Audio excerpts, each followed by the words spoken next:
minutito para poder compartir la pantalla. Había faltado un par de sesiones, disculpen, fue sin intenciones, andaba con los compañeros de Pedro Esqueda.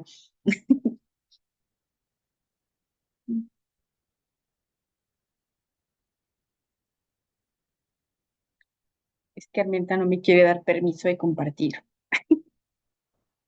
Listo.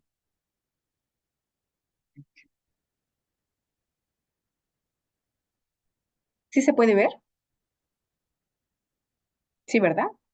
Bien. Sí, Ok, entonces voy a retomar un poco lo que habíamos hablado de cómo en las disposiciones de carácter general de nuestra LRASCAP se entiende el proceso crediticio y cómo esta es la base con la que hacemos incluso nuestros manuales de crédito y de cobranza, ¿no? En las cooperativas. Hablaba cómo hay cuatro, les comentaba la primera vez que hablamos de esto, cómo lo divide, digamos, en cuatro fases. La primera que tiene que ver con la promoción y el otorgamiento del crédito, que aquí está en una sola fase, pero que abarca muchos temas, desde lo que habíamos hablado de la investigación de mercado, el diseño de productos, la promoción de los créditos, hasta la solicitud de crédito, la evaluación, cómo analizamos la capacidad de pago, cómo calificamos los créditos, cómo los dictaminamos y cómo al final los otorgamos, ¿no? Después, en la fase 2 se habla del control de políticas y procedimientos crediticios, que tiene que ver con verificar que nuestro expediente crediticio esté completo y tenga todos los documentos y tenerlo resguardado adecuadamente y tener incluso políticas o mecanismos para consultar ese expediente y asegurarnos de no estar sacando por ahí documentos y no integrarlos nuevamente, ¿no? Eh, la fase 3 tiene que ver también con la evaluación y el seguimiento del crédito. No, el crédito no se termina cuando lo otorgamos, sino que durante toda la vida del mismo hay que darle seguimiento a las garantías, a los garantes, a los incumplimientos. Hay que actualizar la información, qué tal que ya se cambió de domicilio, qué tal que ya cambió de trabajo, qué tal que alguna de las condiciones básicas para la recuperación ha cambiado, entonces hay que actualizar información. Y por último, la recuperación de cartera. ¿Qué pasa con estos créditos que se nos en problema? ¿Qué pasa con la gente que no puede pagar? Como se planteó en la solicitud y a la hora del otorgamiento. Entonces hablamos de reestructuras, de renovaciones y en fin, de todo el proceso que establecemos para recuperar la cartera. Esta es lo que está descrito en nuestras disposiciones de carácter general como el proceso crediticio. Y nosotros ya llevamos sesiones y apenas estamos en la fase uno, ¿no? Hablábamos la vez anterior del diseño de los productos de crédito. Esa vez sí pudimos tener la sesión adecuadamente cuando hablamos del diseño. Incluso les coloqué ahí algunos ejemplos de productos y de las características y de las formas como ustedes los promocionan en redes, ¿no? Les puse por ahí algunos ejemplos. Ahora vamos a ver, tuvimos una sesión fallida donde mi internet era una calamidad, espero que no sea así, pero desde esa sesión teníamos pendiente ver este tema de la solicitud de crédito. Tengo entendido que Armenta ya les mandó la presentación, entonces voy a irla pasando y si les surgen dudas, les pido que las manifiesten, que preguntemos para que esto se haga más nutrido. También quiero decir que como ya sabemos, las disposiciones de carácter general, digamos que aplicarían a las cooperativas que tengan nivel de operación 1 a 4, solamente se supervisa que esto se esté realizando correctamente, pues a las que están autorizadas, pero nosotros siempre creemos que es una buena referencia, incluso para las que no estamos autorizadas o incluso para las que somos básicas, es como una buena referencia que nos puede explicar cómo se gestiona el crédito para que sea más seguro. Entonces, hay algunas cosas que yo coloco acá que, que, digamos, puede ser que ahora algunas de ustedes no las hagan, pero igual lo coloco como lo indican las disposiciones y ya si quieren vamos platicando al respecto. Primero, la pregunta es, ¿qué documentos e información debemos integrar para una solicitud de préstamo? Recuerdo que fue, de hecho, una de las preguntas que Miriam hizo en algunas de las primeras sesiones en las que hablamos de este tema. Preguntaba ella, bueno, pues, ¿qué es lo que tiene que tener el expediente, no? Eh, para poder responder a esa pregunta, ¿qué es lo que tendría que tener un expediente de crédito? Lo primero que podríamos decir es esto, bueno, en nuestros expedientes de crédito deberíamos tener la información mínima necesaria que nos permita tener la certeza de que el socio está en condiciones de devolver el préstamo que le estamos otorgando, ¿no? Eso sería lo mínimo. Nuestros expedientes deben darnos información suficiente que nos permita tomar esa decisión de otorgarle un préstamo porque sabemos que puede pagar. Desde ahí, primero como en términos generales, ¿no? Información mínima necesaria para ello. ¿Cuál sería esa información mínima necesaria? Y entonces aquí sí tomé como referencias pues algunas de las normativas establecidas. Primero, las disposiciones de carácter general, que son de hecho un fragmentito por ahí que Armenta les mandó en donde se habla de esto. Pero en segundo lugar, también estoy tomando como referencia lo que tiene que ver con los criterios de prevención del lavado de dinero. Para las cooperativas autorizadas de 1 a 4 hay una, perdón, sí, de niveles de operación de 1 a 4, existen unas disposiciones especiales que son las disposiciones de carácter general a las que se refieren en el artículo 71 y 72 de la LRASCAP. Y ahí se dice como que cómo tendría que ser esta parte del cuidado de la prevención del lavado de dinero durante el otorgamiento del crédito. Pero incluso a las básicas y a las que no están autorizadas, también hay una normatividad que va diciendo qué debe contener su expediente de crédito y alguna de la información necesaria. Y esa es la Ley Federal para la Prevención e Identificación de Operaciones con Recursos de Procedencia Ilícita. De ella también se desprenden un reglamento y unas reglas, ¿no? Entonces, todo lo que voy a poner acá tiene como referencia esta ley, esta normatividad que vemos acá, ¿no? ¿Alguna duda hasta aquí? No veo manos levantadas. Ah, Barbosa, adelante. Sí, en la primera imagen que mostraste, Chris, esto lo hago Sí, a manera de previsión y de conocimiento de todas y todos. Vi la imagen de una niña, entonces debemos de tener o extremar precauciones o cuidados para, ahí está. Está prohibido por la Ley General de las Niñas, Niños y Adolescentes el demostrar imágenes o datos que permitan la identificación de las niñas, niños y adolescentes, porque puede tener alguna consecuencia jurídico-legal. Es meramente un comentario sí, que reitero, debemos de proteger la identidad de las niñas, niños y adolescentes. Para esto existen formatos donde se solicita a los padres o los tutores que tengan la patria potestad que autoricen la imagen de tal niña, niño y adolescente, para difundir, sean imágenes, sean datos, medios digitales, publicidad, etcétera. Es el mero comentario, Cris, y va para sí, todas y todos. Gracias.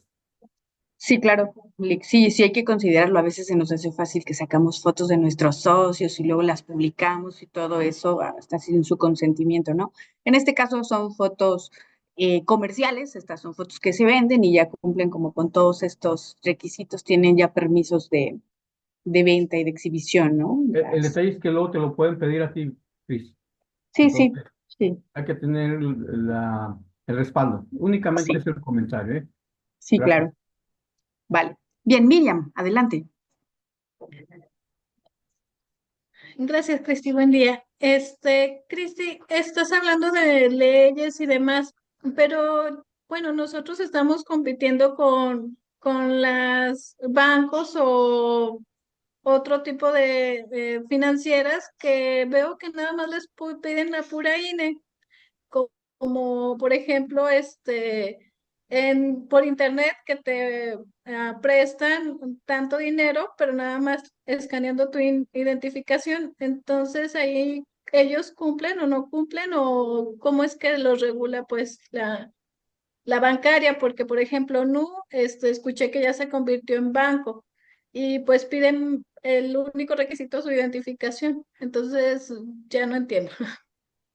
Sí, en algunos casos para aperturar las cuentas, sí podemos tener expedientes simplificados. Incluso para el otorgamiento de crédito podemos hacer procedimientos simplificados. Algunas cooperativas los tienen, como por ejemplo para el tema de préstamos sobre tus propios ahorros, o también para préstamos por montos bajos, ¿no?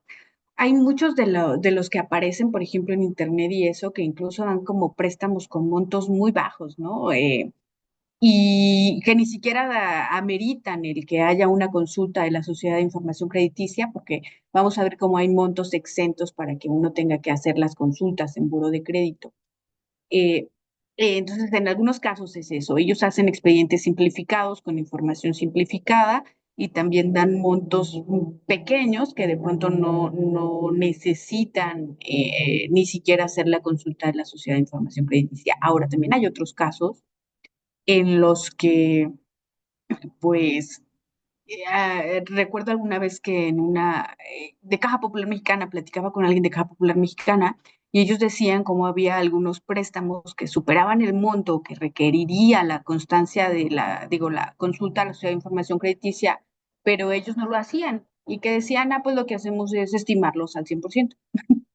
O sea, de pronto decían, sabemos que en este tipo de productos tendría que hacerse eso y sabemos que la penalización es que si no seguimos ese procedimiento establecido en la norma, los tenemos que estimar al 100%, pero ellos lo hacían, como que hacían el contrapeso y decían que para ellos era mejor hacer esas estimaciones mayores y ofrecerle a los socios ese tipo de productos que servían como gancho luego para otro tipo de productos. Pero sí, no, solo diría eso, no sé, alguien más, que sepa o que quiera compartir algo respecto a la pregunta de Miriam.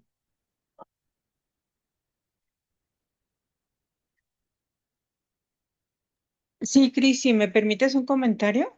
Sí, claro. Gracias. Mira, yo, bueno, aquí nosotros en la cooperativa, en préstamos también que son ya así como poquito más altos de lo que habitualmente tenemos o incluso de lo que habitualmente el socio pide, nosotros le pedimos el reporte de crédito que lo traiga. Porque nosotros aparte no tenemos contrato ni con Círculo de Crédito ni con el Buró de Crédito. Entonces, pues ya ves que es costosillo y todo eso. Entonces le decimos, pues uno de los requisitos es que traigas tu Buró de Crédito. Y ya él sabrá dónde lo saca, qué horas lo saca, cómo lo saca. Ya ves que tenemos derecho Ah, como un por manual. sacarlo una vez al año, pero de manera gratuita. Y así también nos quitamos esa bronca de que, ¿sabes qué? Me consultaste sin preguntar, no, tú tráeme tu reporte y listo. Y Nada creo más que es aquí. una manera fácil. No a toda la gente ay, es que yo no sé, pues en un ciber lo puedes sacar y así les decimos, pero a nosotros, digo, de alguno que otro préstamo sí lo hemos pedido y pues ni modo, es lo que tenemos que hacer, te digo, porque nosotros no tenemos contrato ni con Círculo de Crédito ni con el Buró de Crédito y pues de alguna forma obtienes la información, ¿no? Entonces, Claro, no sé si le sirva como dato a los sí. demás. Gracias, Cris. Sí, gracias, Gaby. Ahorita le doy la palabra a Domingo y a Barbosa. Hay otra cosa que quería decir un poquito y se me había olvidado en la anterior intervención que tuve, que tiene que ver con que, bueno, sí hay instituciones como NU, que bien mencionabas, Miriam, que son bancos o instituciones financieras bien establecidas, pero de lo que estamos invadidos luego a través de medios electrónicos son de montadeudas, ¿eh? Y hay información como muy interesante que se ha difundido de que yo recuerdo a finales del año pasado, había investigadores que habían identificado más de 1.500 instituciones que a lo que se dedicaban era a montar deudas. O sea, te decían, te presto poquito, y ya sin requisitos y no sé qué, y una vez que ya te prestaban, pues a lo que se dedicaban era básicamente a extorsionar a la gente y a cobrar con violencia y todo eso, ¿no? Entonces, sí vivimos en un mercado muy complejo donde hay instituciones que por tener más recursos pueden saltarse determinadas cosas y sufrir y pagar las consecuencias, digamos, pero también hay otro montón que no cumplen con ninguna normatividad y son más bien ya como relacionados con otros temas, como esto, extorsión o crimen organizado, ¿no? Este, listo. Domingo, adelante. Hola compañero, muy buenos días. Compañera, Cris, Buenos buenos días. días. Mira, yo tengo tres inquietudes, tres preguntitas. A ver. Mira, Cris, la primera,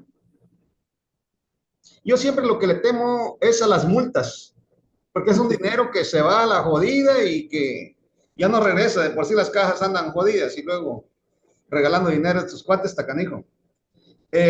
No sé si tengas conocimiento hasta cuánto puede prestar dinero una caja, una cooperativa de nivel básico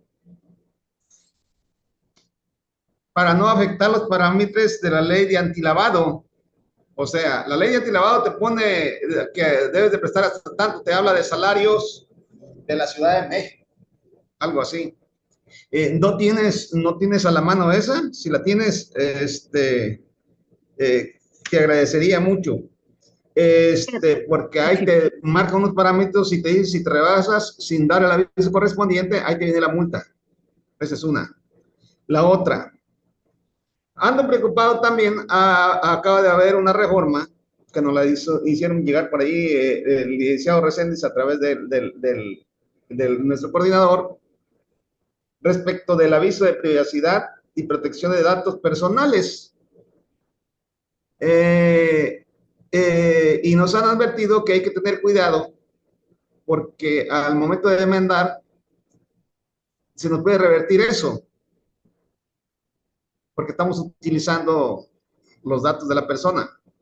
Entonces, yo no sé si podías, al menos a mi caja o a mí, o algún compañero que lo tenga, cuál es el procedimiento que debo de utilizar para que se me autorice y la caja pueda utilizar esos datos personales, el consentimiento de la persona.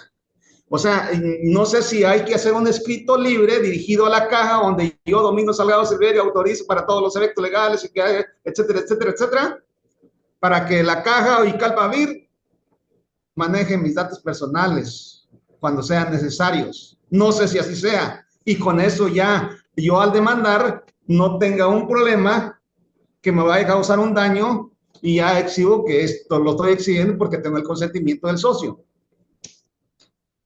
La tercera. La tercera,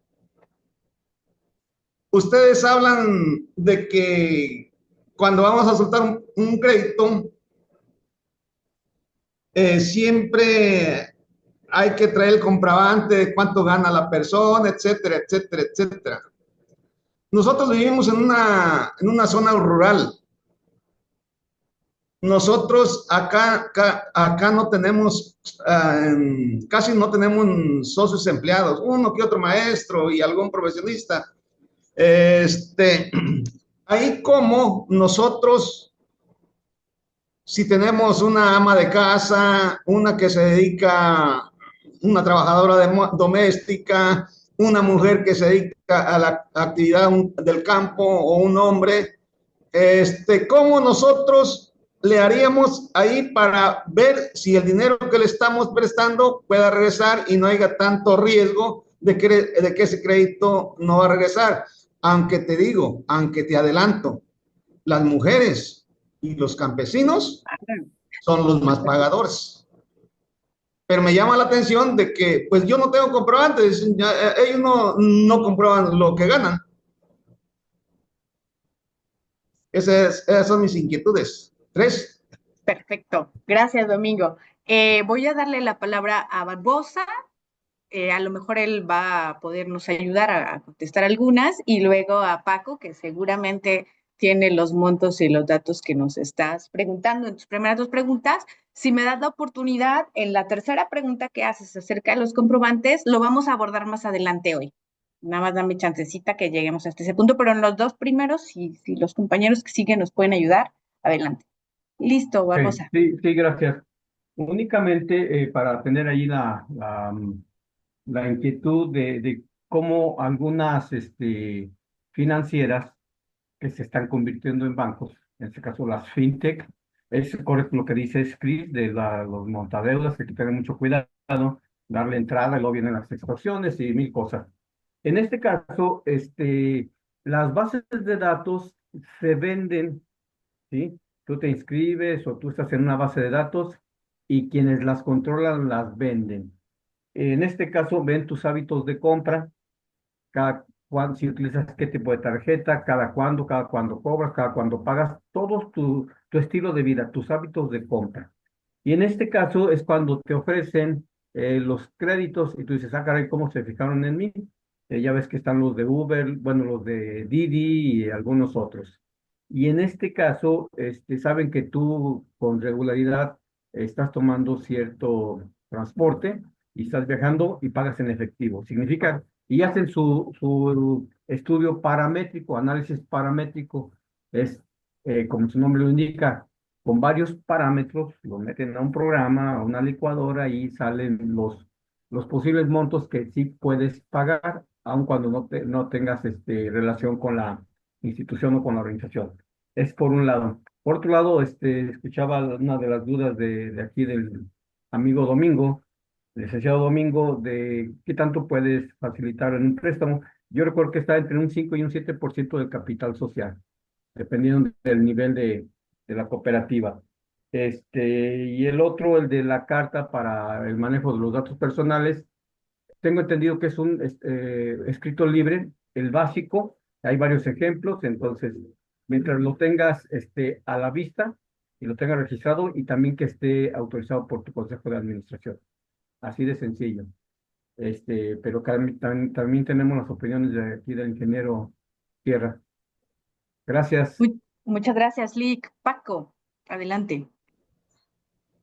Muy buenos días a todos. En base a lo que comenta Domingo, la primera parte en materia de operaciones, pues el reporte en este año está en base a UMAS, pero equivale a 181,589.70 pesos. Eso ya es la obligación a reportarlo. ¿Cuánto podemos prestar las cooperativas de nivel básico? En la ley no está estipulado como tal.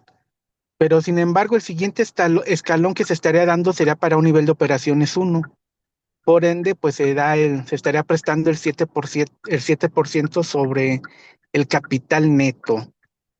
¿Sí? Porque si nos vamos a lo que comentaba el licenciado Barrosa, capital social, pues es muy poco, ¿no? Va sobre el capital neto.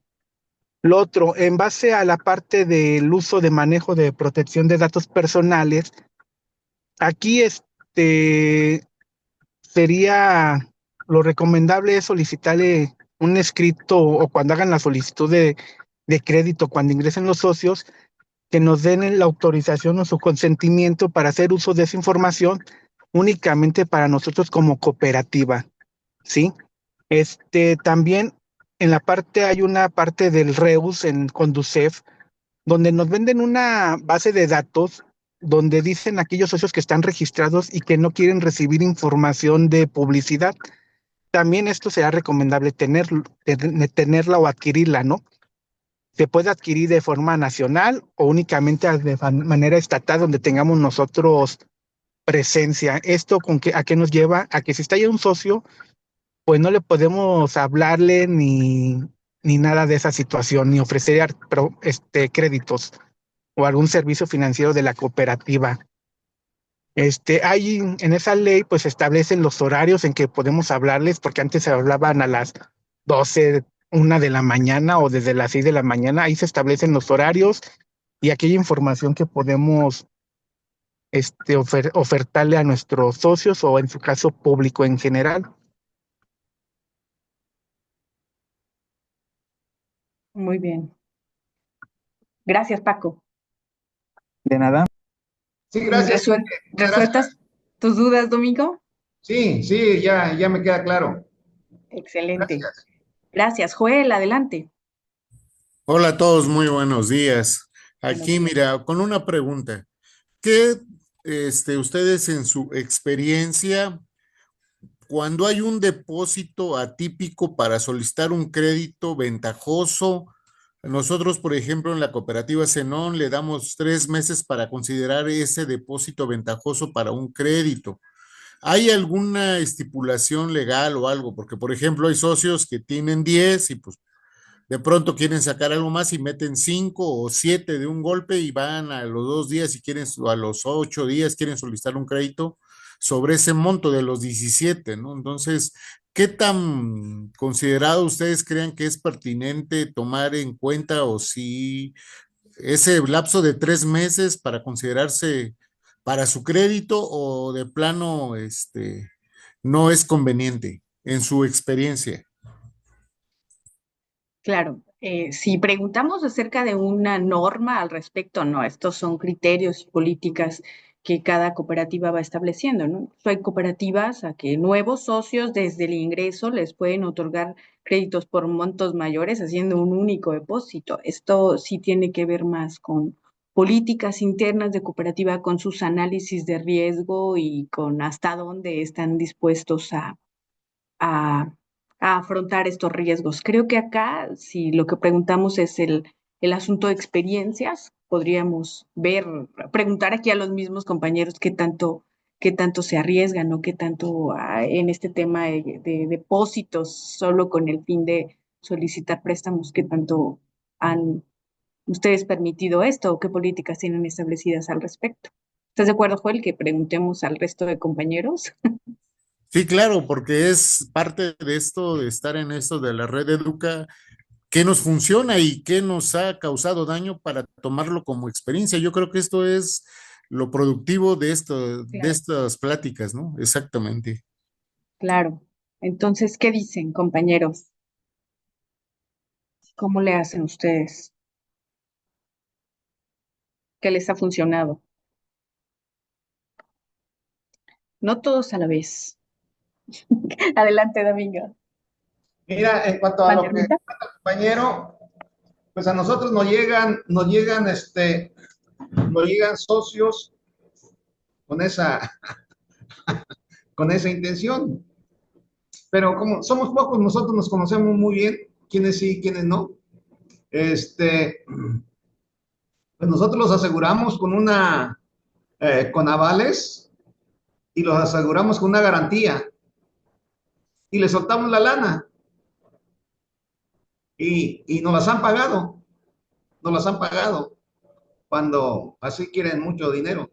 No sé si con esa está contestada la pregunta. Nosotros así le estamos haciendo, pero claro, nosotros sabemos quién sí y quién no.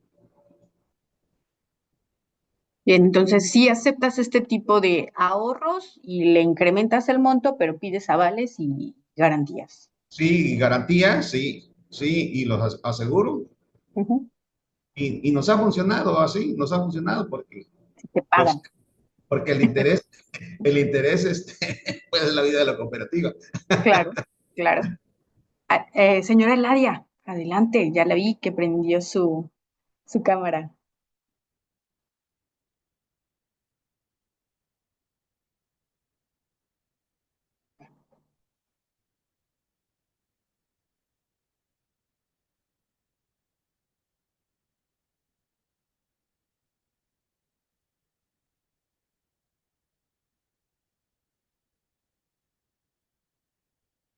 Creo que no, bien, Armenta, adelante. Bueno, dentro de las disposiciones de carácter general que estamos haciendo referencia en el artículo 73 que habla acerca del proceso crediticio, nos habla de considerar en el manual la experiencia en el ahorro de las personas y es parte de lo que está planteando Joel. Ahora, no dice cuál es el criterio o el lineamiento que se debe de tomar en cuenta para eso, para lo de ese tipo de ahorros, pero sí nos dice que debemos de considerarlo y nosotros le damos la evaluación que corresponde. Yo lo veo en dos sentidos. Uno, el que se haga un depósito fuerte, fuera de toda capacidad de ahorro, de toda experiencia con el socio, puede utilizarse una como garantía del préstamo que se le va a otorgar. Y la otra es ver hasta dónde realmente él puede tener la disposición de dinero para hacer frente a sus compromisos. O sea, si ese dinero es como fruto del trabajo y de los ingresos normales que tiene la persona, pues es un buen referente. Si no es así, pues también tenemos que tomarlo en cuenta, ¿no? Es al igual que los otros 4 o 5 aspectos que tenemos que evaluar, como la capacidad de pago, las garantías, las referencias de otros créditos, cómo los estuvo pagando y la experiencia en el ahorro de los socios, es que en conjunto pues nos da información como para poder medir el riesgo de este crédito. Aquí lo importante es de que ustedes pongan en su manual cómo le van a dar, qué tratamiento le van a dar a ese tipo de créditos, ¿no? Y sí, algunas cooperativas que yo conozco tienen ese criterio de decir que depósitos que son extraordinarios, fuera de lo normal de una persona, pues sí se da un periodo para tomarlo en cuenta para el préstamo. Pero también, por otro lado, pues se puede tomar como garantía del préstamo que se le va a otorgar para que no sea tanto el dinero que está expuesto. Pero ese tipo de experiencias y comentarios tenemos que plasmarlos en el manual, ¿verdad? Gracias. Gracias.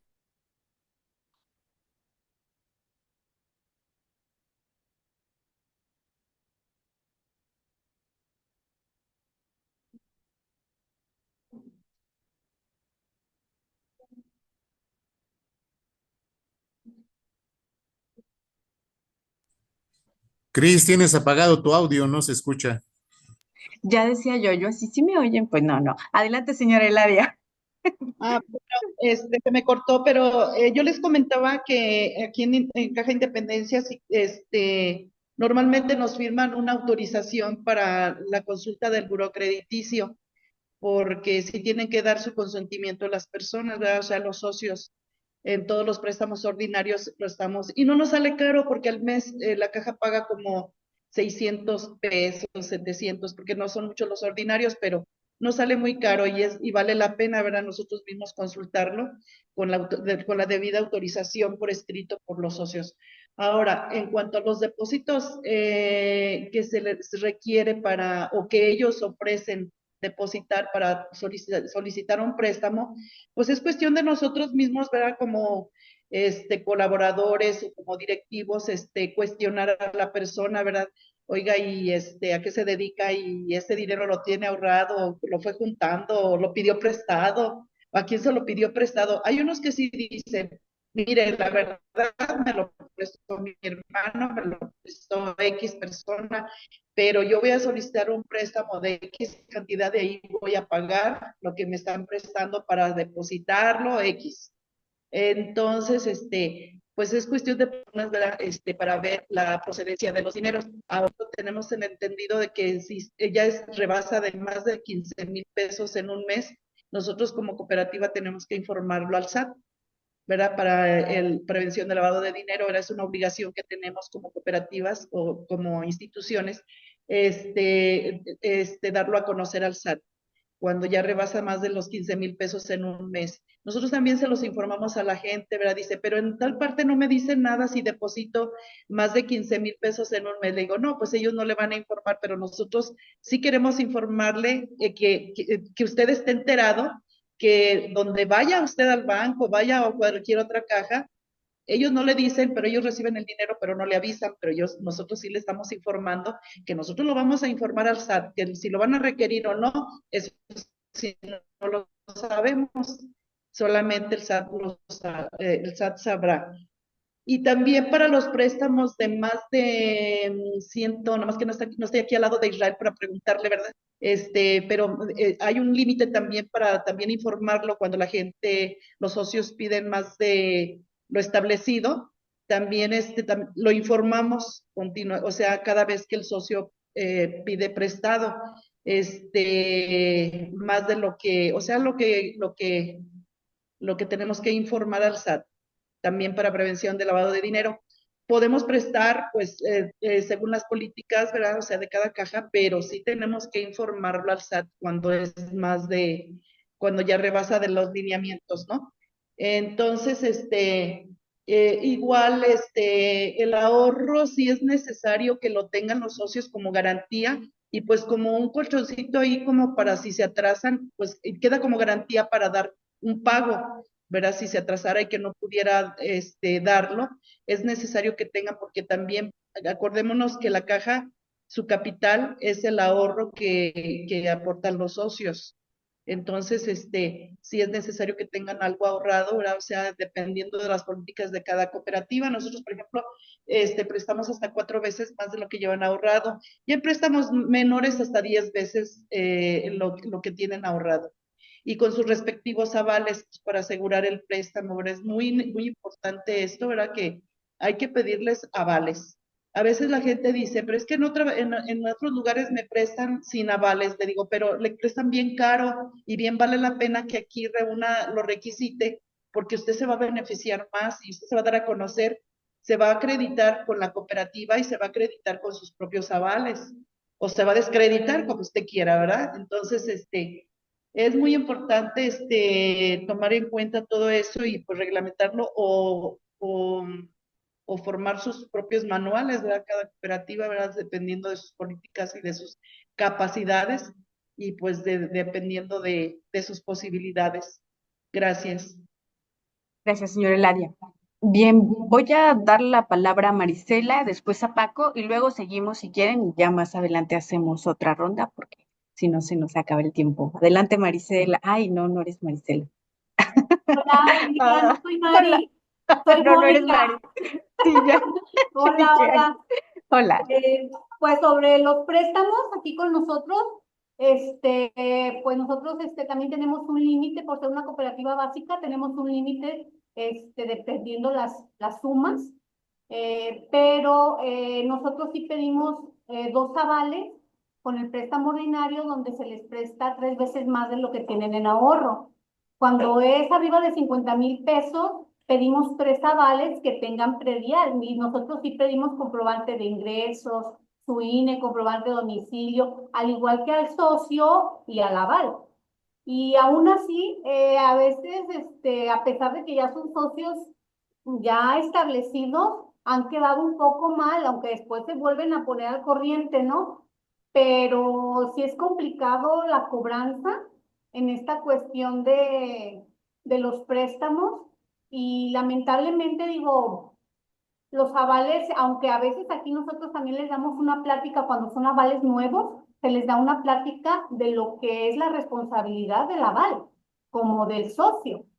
Y aún así, ahorita tenemos así como que un parecito que la verdad nos está costando un chorro y es bien complicado. Y a pesar de todos los requisitos que solicitamos, o sea, independientemente aquí tenemos todos sus papeles y aún así como que pues háblale a él, o sea, a mí, ¿qué me dices? Yo no te lo pedí, él se lo gastó y así, ¿no? Digo, bueno, de una manera sí tienen razón, pero yo creo que como aval tenemos que comprometernos. Aquí también nosotros tenemos que decirle a la persona que le firmamos, oye, ¿qué está pasando? O sea, que nos echen la mano, ¿no? En cuestión de decir, sí, tienes que pagar. O sea, yo me comprometí a firmarte, pero tú comprométete a pagar. Entonces digo, sí es complicado para mí la cobranza, aunque pida de todo tipo de requisitos. Yo les quería compartir esto, que sí se me complica un poco. Muchas gracias, Mónica. Paco, adelante. Seguro para aclarar lo de las informativas, ¿verdad, Paco? Algo así. Bueno, todo lo que están comentando es muy cierto. Igual todo ha sido muy ad hoc a lo que hace cada cooperativa. Han establecido sus procedimientos, establecen sus mitigantes para minimizar estos riesgos. Pero sí algo que comentaba Joel, o sea, tenemos que, es muy fácil detectar algo atípico, o sea, si siempre deposita 50 o 100 y de repente depositó 7,000 y luego nos hace una solicitud de crédito por ese tanto, pues todo eso lo tendremos que tener muy bien aterrizado, como comentaba el licenciado Armenta, en nuestro manual y fortaleciéndolo en nuestras políticas de crédito. Cada crédito, el manual, pues recuerden que es lo general. Y la política de crédito va ahí con cada uno de nuestros productos que ofertamos, si es a un tanto, a dos tantos, automático. Entonces, todo eso, pues vamos a estar garantizándolo y vamos a establecer la documentación que vamos a tener o a recabar para que el proceso de, a lo mejor de algún quebranto, o que llegue a traspasarse a cartera vencida sea mínimo, ¿no? Comentaba la señora Eladia, pues la consulta ante una sociedad de información crediticia, que puede ser buró de crédito o círculo de crédito, el comportamiento que se tenga también ya en nuestra cooperativa. A lo mejor ya es un socio que tiene años y pues el peso va a ser diferente porque con nosotros se ha comportado muy bien. Si es un socio nuevo, pues tiene más peso lo que nos arroje la consulta, los avales, las garantías, y en su momento si puede hacer algún incremento de garantía líquida o alguna garantía hipotecaria, ¿no? Claro.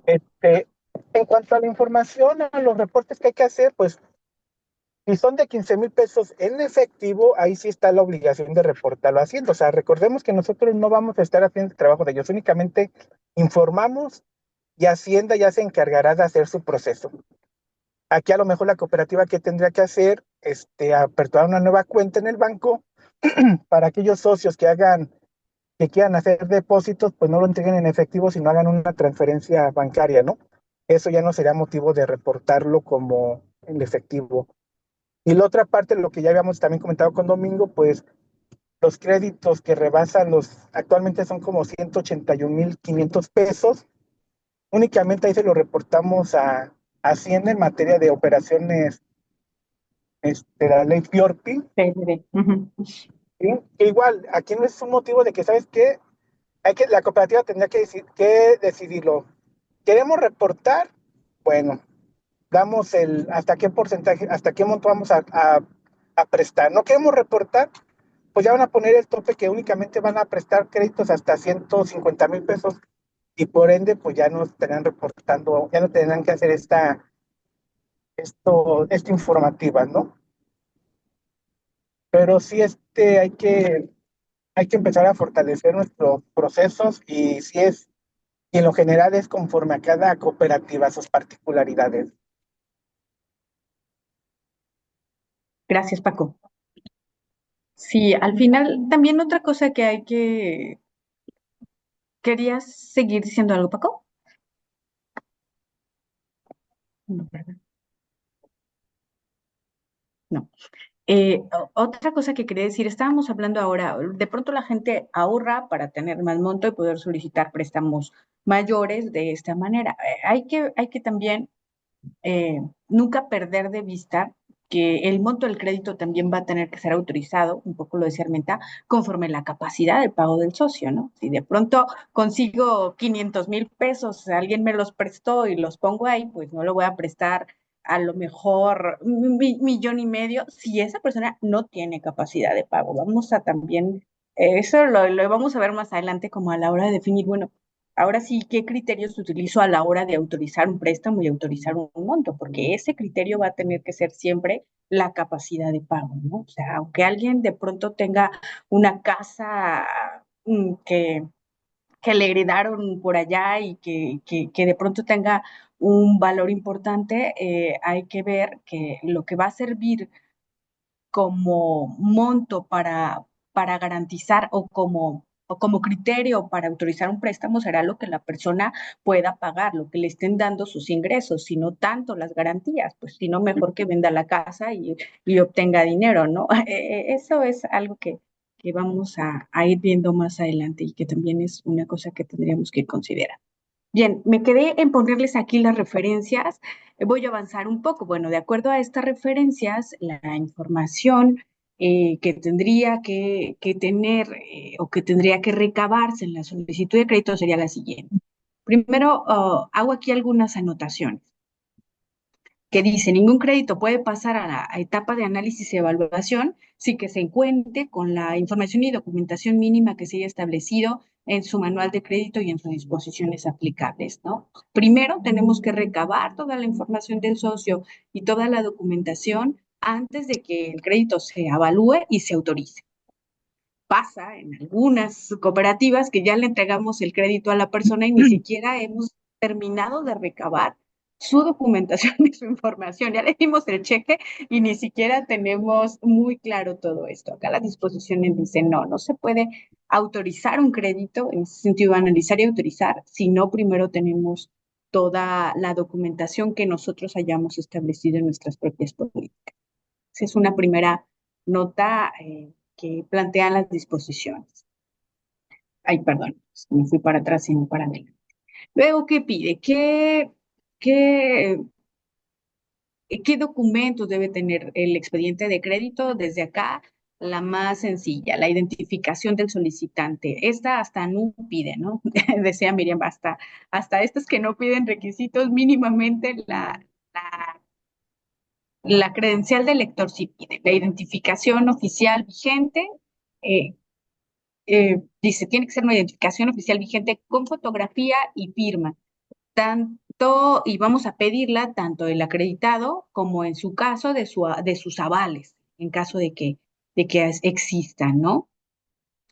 Lo que también va estableciendo la norma es que, bueno, si no tuvieran identificación oficial vigente, que tuviera estas características,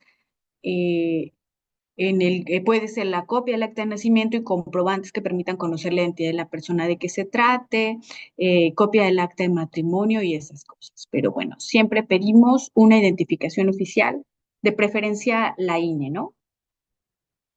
Algunos aceptan una identificación que no sea la INE o siempre piden la INE. A veces entregan pasaporte.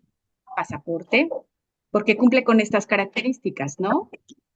Sí. Tiene fotografía y firma. La licencia municipal, la licencia de auto también la podemos aceptar. La licencia. La licencia de chofer. Ajá. Cumple con estas características, ¿verdad? Tiene fotografía, tiene firma, ok. Está emitida por alguna institución pública. Luis, adelante. Mira, acá excepcionalmente se aceptan constancias de residencia expedidas por la autoridad municipal. Trae una fotografía del socio. Esto no deja de ser un riesgo, ¿eh? Incluso con todos los documentos oficiales, pues muchas veces ya no viven en el domicilio, pero excepcionalmente nosotros recibimos esas constancias de residencia. Ok, muy bien. Dices excepcionalmente, ¿verdad? Bien. ¿Qué dice? La solicitud de crédito, o qué tenemos aquí, debidamente requisitada. Bueno, parte del expediente es también una solicitud de crédito. Todos tenemos que tener un formato de solicitud de crédito en el cual se recabe una determinada información de todo lo que estuvieron hablando hace rato, ¿no? Que de su constancia en el ahorro, que de sus garantías, que de su antigüedad en la cooperativa. Esta información que nos permite justamente conocer el historial del socio. Hay algunos préstamos que son autorizados por el personal, ¿no? Pero hay algunos otros préstamos, como por ejemplo los préstamos con personas relacionadas, que en el caso de las cooperativas autorizadas, por ejemplo, es muy importante que sean autorizados por el Consejo de Administración. Entonces, en esos casos en el que, por ejemplo, un préstamo lo autoriza el Comité de Crédito o el Consejo de Administración, en el expediente de crédito, además de la solicitud, debe de estar anexa el acta del Consejo de Administración en la cual se autorizó este crédito del que estamos hablando. Si ustedes en sus políticas dicen que un crédito lo autoriza el Consejo de Administración, el acta donde el Consejo lo aprueba tiene que ser parte del expediente de ese crédito, ¿no? Sí, no hice muchas bolas. ¿Y qué dice? Bueno, en préstamos de personas relacionadas necesitaríamos el acta del Consejo de Administración y en préstamos autorizados por el comité, pues requeriríamos el acta de la sesión del comité de crédito en el que se aprobó. No solo es suficiente como la firma del presidente del consejo o del presidente del comité, sino que se requiere el acta del órgano colegiado en el que se aprobó esa solicitud. ¿Vale? Es como una evidencia de que en nuestro procedimiento estamos siguiendo los pasos establecidos.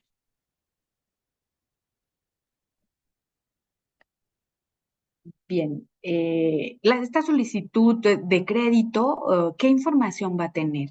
Pues vamos a tener ahí datos del socio, ¿no? Como su número de socio, nombre, edad, estado civil, ocupación. Ay, sí, Joel, no te preocupes. Estado civil, ocupación, el CURP, la RFC. Vamos a tener también información de localización, información como tal, los datos, domicilio familiar, de trabajo, teléfono de casa, celular y de trabajo, correo electrónico. Otra cosa que vamos a recabar en la solicitud de créditos es su experiencia de pago, información acerca del pago del último préstamo en la cooperativa o en otras sociedades mínimo, ¿no? Hay algunas donde no solo le ponen la información del último préstamo, sino de todo su historial. Eso ya depende de las políticas de cada quien, pero sí es común que las solicitudes tienen justamente para ver esta experiencia que leía Armenta, esta información de los pagos anteriores y del comportamiento del socio en la cooperativa. ¿Qué otros datos hay en estos documentos o en estos formatos de solicitud? Usualmente información de sus ingresos y sus gastos, ¿no? Uno les pregunta a qué se dedica, dónde trabaja, cuánto gana y cuánto gasta. ¿Va? Esta parte luego le molesta como mucho a los socios, pero a nosotros nos serviría justamente para determinar su capacidad de pago. Del préstamo solicitado, lo que se le pregunta es cuánto va a solicitar, para qué lo quiere, en cuánto tiempo podría pagarlo, a cuánto tiempo, ¿no? Eso en algunos casos, en otros pues es la propia cooperativa la que le dice, bueno, entonces este podría ser el plazo. Además, vamos a ver de sus garantías, la solicitud de préstamo va a tener información como cuánto tiene de ahorro, en caso de garantías hipotecarias o de avales, también los datos de identificación de los mismos. En algunos casos, y esto hasta lo pongo entre paréntesis, es opcional, es alguna cosa que algunas cooperativas todavía tienen y otras han quitado, pero son referencias que tiene que ver con nombre, dirección y teléfono de personas que los conozcan, vivan o no vivan en su mismo domicilio. Esto también ya es una política interna de las propias cooperativas, ¿no? Bueno, eso sería lo que usualmente formaría parte de una solicitud de crédito, la información que se recabaría en la solicitud de crédito. Después, ¿qué otra cosa? Y aquí va un poco con la pregunta que hacía Domingo en su lista de 3 preguntas. Necesitamos información que acredite su capacidad de pago y en este sentido necesitamos información respecto a sus ingresos. Lo común y lo más útil y lo que podría ser más sencillo para la cooperativa son estos recibos de nómina, ¿no? Soy un empleado, tengo un patrón, entonces recabo los recibos de nómina, pero no es la única forma en que las cooperativas hemos comprobado los ingresos. Pueden ser también estados de cuenta, donde se vea ahí los ingresos o los gastos o cómo voy moviendo mis cuentas. En caso de que yo tenga ingresos por remesas, como es el caso de muchas familias que viven, pues básicamente de las remesas o de lo que le envían sus parientes de Estados Unidos, estos recibos de los remesas, los vouchers de los programas de gobierno, de los depósitos que se hacen por programas de gobierno. Ahora, yo trabajo para alguien, entonces una carta emitida por su empleador donde se describa a qué se dedica, dónde, cuánto ingresa, firmada por el empleador. No, pues es que mi empleador no me quiso dar una carta. Bueno, otro de los documentos que se van solicitando son cartas bajo protesta, de decir verdad, en que el socio describa su fuente de ingresos y periodicidad con que los obtiene, en su caso, también recibos de compras o también pueden ser cartas de ingresos emitidas por un contador con cédula profesional. Vamos a ver cómo se pueden recibir un montón de documentos, desde algunos que vamos a tener como mayormente la certeza de que esos son los ingresos de la persona, hasta algunos donde ya simplemente estamos tal cual confiando en que nos está diciendo la verdad, como serían las cartas bajo protesta de decir verdad, ¿no? Sin embargo, estas son múltiples formas en que las cooperativas hemos utilizado para tener por lo menos algunos elementos en nuestros expedientes en los cuales los socios nos digan, estos son nuestros ingresos, ¿no?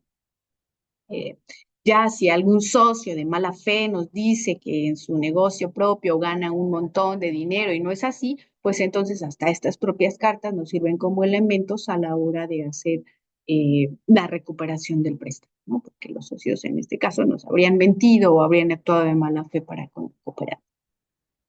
En este punto, ¿algún comentario, dudas, quejas, sugerencias? ¿Cómo les va con esto de la documentación? Que es alguna de las partes como más polémicas, creo yo, a la hora de la integración de estos expedientes. Yo, Adelante, Mariana.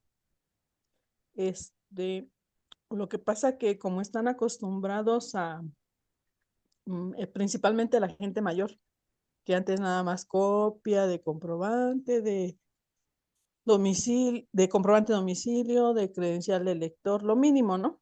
Sí. Entonces ahorita les empezamos a pedir más documentación, como ahorita el RFC, ¿y de dónde lo voy a sacar? Y que no sé qué. Ya se nos pone, bueno, pues ya, ahora sí no, ya no depende de nosotros, ¿no? Tú necesitas el crédito, nos tienes que llenar los requisitos que no los ponemos nosotros. Nos los van solicitando conforme va avanzando toda esta situación, ¿no? Porque Ujú. igual anteriormente que era, o sea, la palabra de las personas valía y en realidad las cajas eran con puros recomendados, con puros conocidos. ¿Y qué empieza a suceder? Que empieza a entrar gente ya diferente, a lo mejor sí recomendada, pero ya con otras ideas, y es donde se empezó a distorsionar toda esta situación, porque anteriormente era con pura palabra, no necesitabas dejar nada de garantía más que eso sí, si a los 3 meses lo que ahorres es lo que te voy a prestar. Si Ujú. ahorraste 5,000, esos 5,000 te los presto. Ya después, pues ahora tus dos tantos, y así se iba. Pero ya después con todo este relajo, ya, no, pues ya me tienes que garantizar. Y no, luego nos sorprende el que vengan a pedirte por decir 50,000 y reciben de pensión 25,000. Bueno, ¿para qué me endeudo con uno de 50 si en 2 meses junto esos 50? Ujú. Y ya, pues van pasando tantas situaciones y sí es un poco complicado, pero pues igual nos tenemos que ir acoplando, porque igual, por decir, este, ¿cómo te explicaré? Mm, ha habido acá con nosotros es que, por ejemplo, con hipoteca y todo lo asegurado que quieras y se nos van abogado.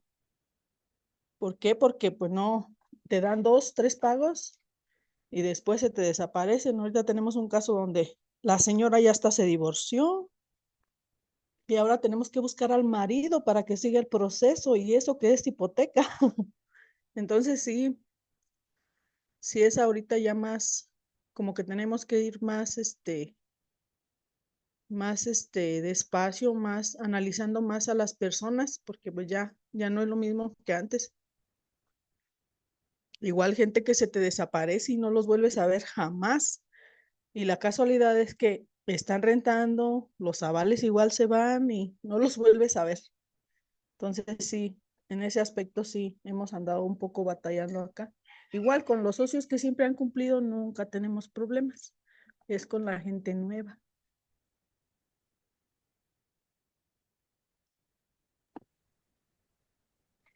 Le apago para no estar haciendo ruiditos y luego se me olvida prenderlo. Humberto, adelante.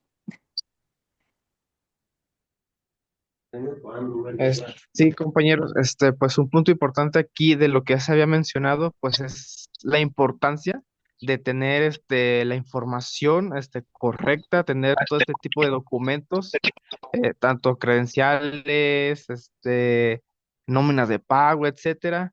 Y un punto importante que sí estaría bueno comentarlo en cuanto a experiencia, ¿no?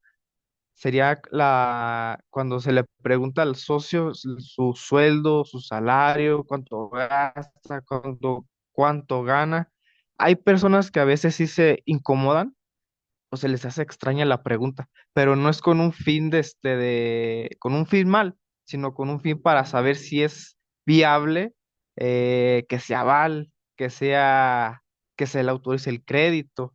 ya que a la hora de nosotros aquí en la caja 14 de noviembre tenemos un formato de unas hojas de investigación en donde cubrimos todos estos puntos importantes sobre cuánto le deja de ganancia su negocio, cuánto gasta en su negocio, cuántos gastos personales tiene o qué tanto gana, si tienen buenos ingresos. Entonces, sí es importante tener la documentación que se les exige, así como este tipo de datos, ya que nos da una visión clara de si es viable o no que la persona se le otorgue el crédito.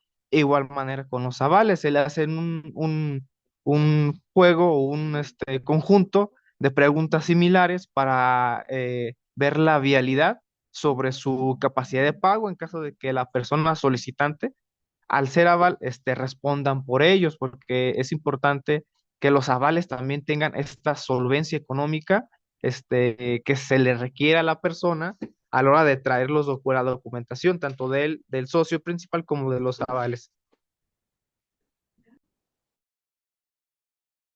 Perfecto, muchas gracias, Humberto. Yuri. Hola, hola. Pues sí, mira, yo quiero compartirles aquí en la Caja Popular Guadalupana de aquí de Morelia. Realmente sí se les dificulta mucho lo del RFC. Decirles que tienen que ir a sacar el RFC al SAT, la gente se espanta. Como que todo el mundo le tenemos miedo al SAT. Simplemente escuchar la palabra SAT decimos, no, pues mejor no quiero ni préstamo.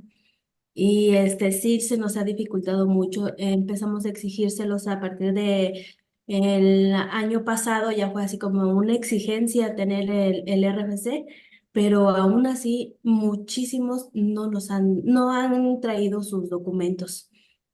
En cuestión a lo que es el comprobante de ingresos. Muchas personas aquí en Morelia son comerciantes y lo que nosotros hacemos, sobre todo aquí en Tenencia Morelos, es que para que ellos puedan comprobar sus ingresos, tienen que ir a la tenencia y ahí les hacen como este tipo de, esta carta, me imagino que es así, la carta de compromiso donde ellos digan pues la verdad y se firma ante la tenencia y ya no la traen. Obviamente pues tiene un costo para ellos, pero sí no dejamos como que descubierto esa parte que traigan su comprobante de ingresos. Es lo que quería compartirles y sobre todo quería ver, no sé si ustedes me puedan apoyar. Tengo un caso de un socio que ha fallecido y pues tiene un monto un poquito alto y tiene avales. No sé hasta qué tanto cubre, qué porcentaje cubre los avales.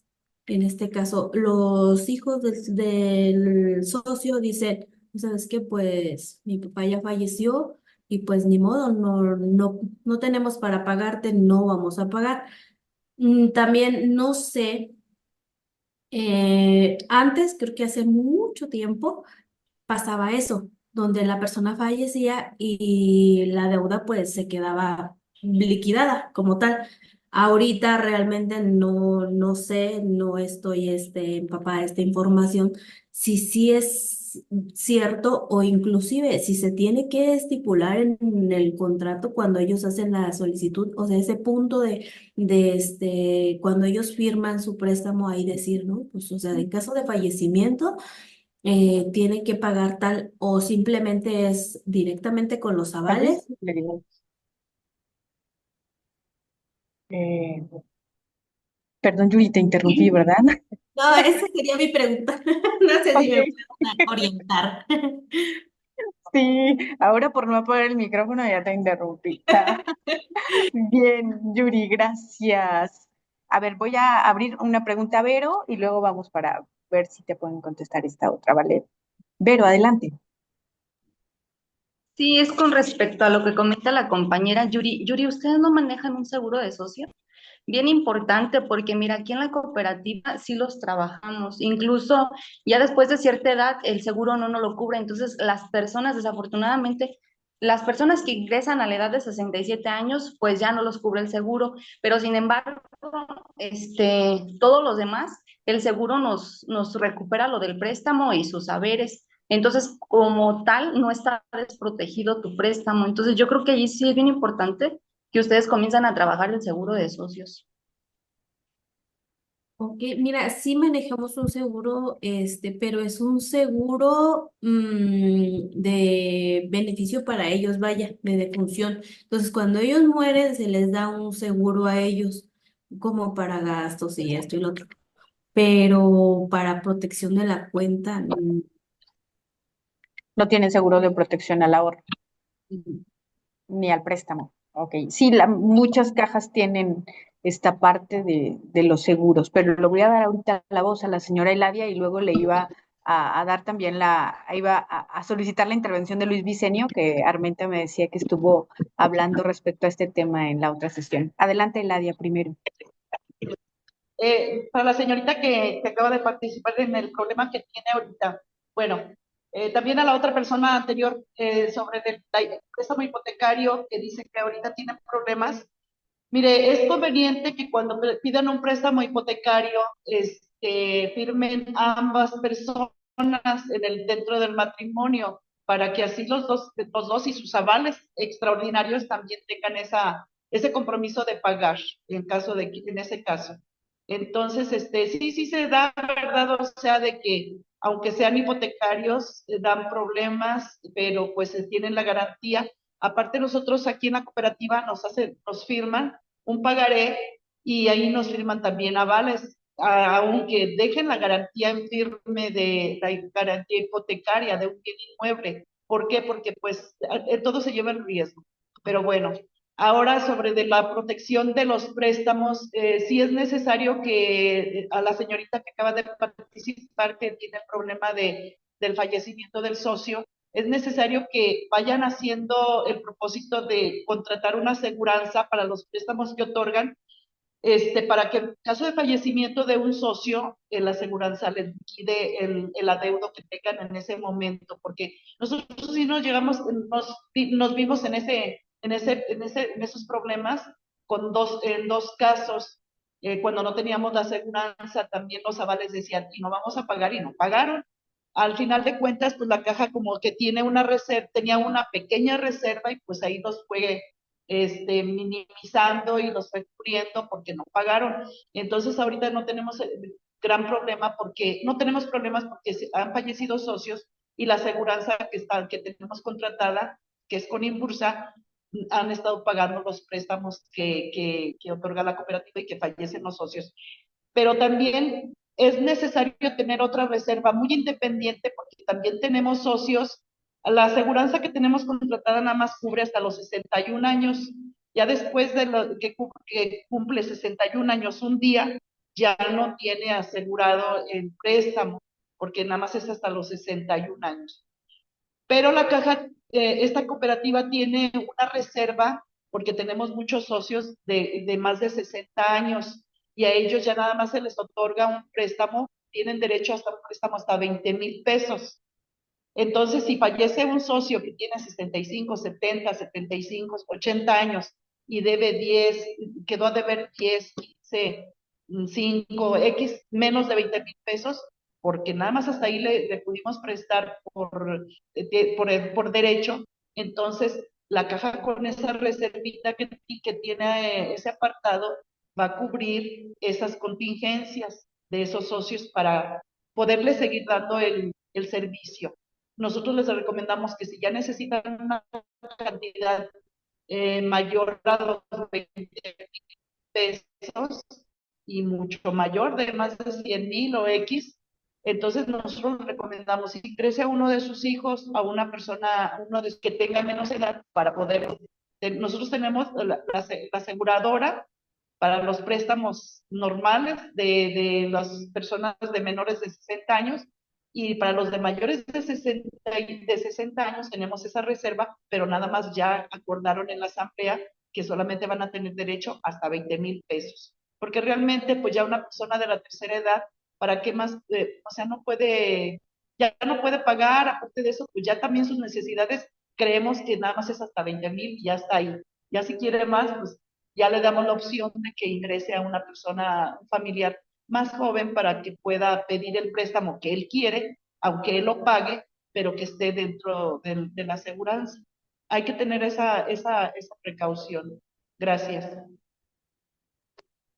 Muchas gracias, señora Eladia. Ya vamos viendo cómo cada cooperativa va ajustando esas políticas, justo para mitigar estos riesgos de este tipo de situaciones, ¿no? Desde contrato el seguro, establezco este tipo de políticas, pero me estaba comentando Armenta hace rato que, perdón que interrumpimos a Yuri, que había hablado de este tema Luis Vicenio, respecto a este tipo de procesos o de los juicios, en todo caso, que se deberían llevar en estos casos. Sí, Luis, ¿puedes compartirnos? Hay que ver, respaldan con pagarés los préstamos o con Sí, hipoteca en su caso. Con pagaré. Es que, Está el pagaré, están los avales y están dos garantías de autos. pero son las estructuras nada más, ¿no? Ajá. Bueno, ahí de entrada, con relación, por ejemplo, a los pagarés aquí, recuerden que el compromiso de un aval, de acuerdo a la ley, es por toda la cantidad. Tú puedes demandar a los avales, El por ejemplo, acá 100%. en la caja se demanda a todos. Los abogados externos demandan a todos, al titular de la cuenta y a los avales. Si son tres, a los tres, dos, los que sean. Pues obviamente vas a tirar a embargarlos a todos. Puedes optar por demandar a uno o dos, digo, tienen la misma obligación. Entiendo que, por ejemplo, te dicen, no, pues es que ya se murió y ahí quedó la deuda. No, no necesariamente, porque incluso en casos de hipoteca lo que haces es abrir tú el juicio sucesorio si es que tuviera bienes esta persona o no sé si los coches eran de él o lo que sea. La idea es de que tú tienes que abrir el juicio sucesorio para que tu caja entre también como un acreedor en el carácter de acreedor en el juicio sucesorio, es decir, a las primeras de cambio en el juicio sucesorio, el juez te va a decir, ok, pero pues tú no eres familiar. No, no tengo ningún problema que entren los familiares, pero yo lo que quiero es que haya alguien sobre el cual yo me voy a ir, en este caso sobre la sucesión a través de su albacea, para efecto de exigirles que de lo que haya podido tener la persona que murió, pues de ahí se pague. ¿Es un proceso largo? Sí. ¿Es tedioso? Sí. ¿Vas a gastar? Sí, hay que ponderar en realidad cuánto tienes. Pero igual puedes tirarle con con los avales en el entendido de que esperando que tengan bienes.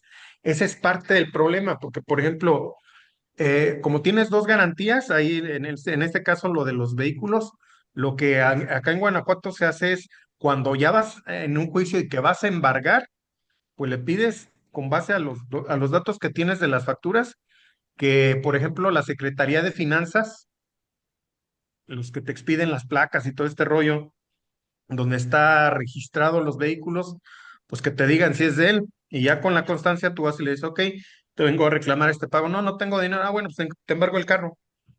Que tiene otras cosillas por ahí, porque tienen que tenerlo a la vista y que si no, no vales. Es un rollo, está complicado. Obviamente lo más adecuado es que pudieran contratar un seguro.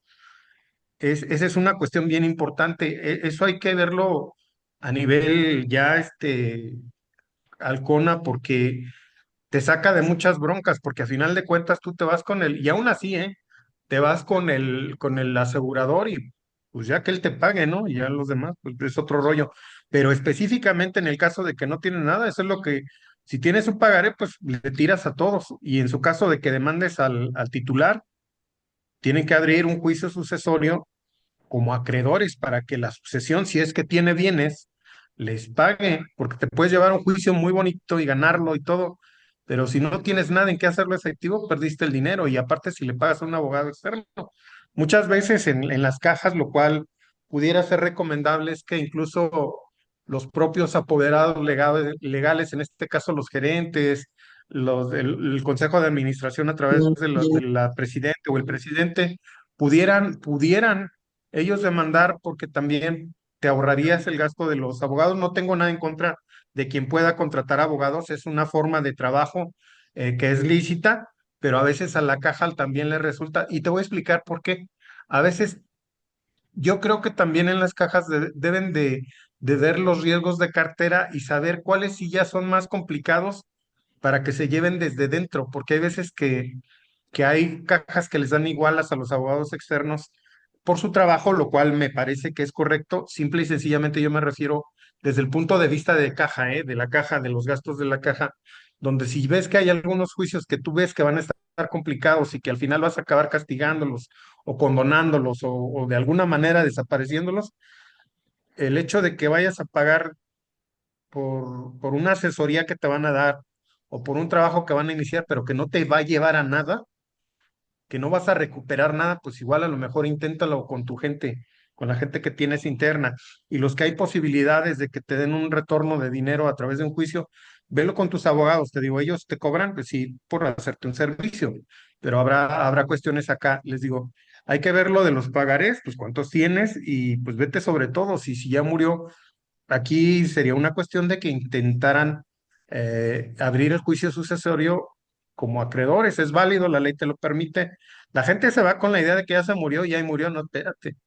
Cuando por comodidad, te digo, afortunadamente la caja tiene un seguro y pues se han muerto y pues haces el trámite y a veces te la hacen cansada porque no, es que no se cumple con este requisito, no se cumple con el otro, pero de alguna manera ha habido con la aseguradora con la que se trabaja, ha habido apertura y nos han hecho buenos paros en ese sentido de cubrir préstamos que pueden resultar importantes.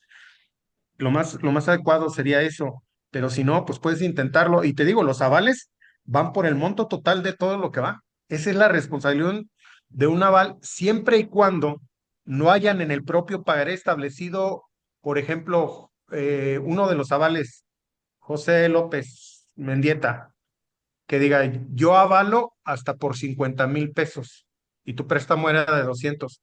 En tu demanda a él nada más le podrías tirar a los 50, pero por lo regular nadie hace eso, sino que los metes parejo y el aval tiene la obligación de responder por el total como si fuera la deuda suya. Es lo que yo le digo a los avales y es ahí donde como que no, es que me dijeron que es un requisito y la madre no.